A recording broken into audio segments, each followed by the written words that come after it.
சட்டவிரோதமாக இயங்கும் சாய ஆலைகள் மீது கடுமையான நடவடிக்கை எடுக்கப்படும் என்று அமைச்சர் விஜயலட்சுமி எச்சரித்துள்ளார்.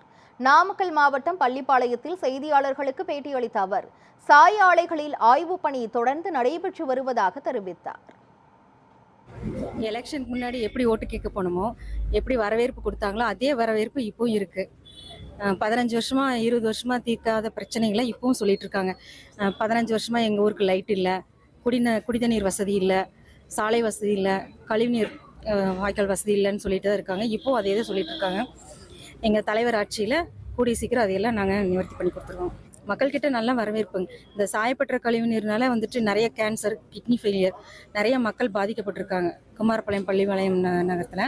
அதனால் மக்கள் நல்ல வரவேற்பு கொடுக்குறாங்க. உங்களை தொடர்பு கொள்ளணும் அப்படிங்கும்போது பொதுமக்கள் எது மாதிரியான தொடர்புகள் கொள்ளலாம்? நேரடியாக நாங்கள் 2 தொலைபேசி எண் கொடுத்துருக்கோம். அந்த தொலைபேசி எண்ணுக்கு தொடர்பு கொண்டு சொல்கிறாங்க அவங்க பிரச்சனைகள் எல்லாம்.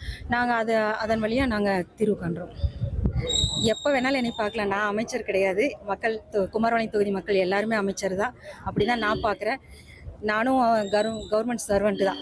நானும் சம்பளம் வாங்குகிற மக்கள் சேவை செய்கிற ஒரு சர்வெண்ட்டு தான். அதனால் எப்போ வேணாலும் என்னை வந்து பார்க்கலாம்.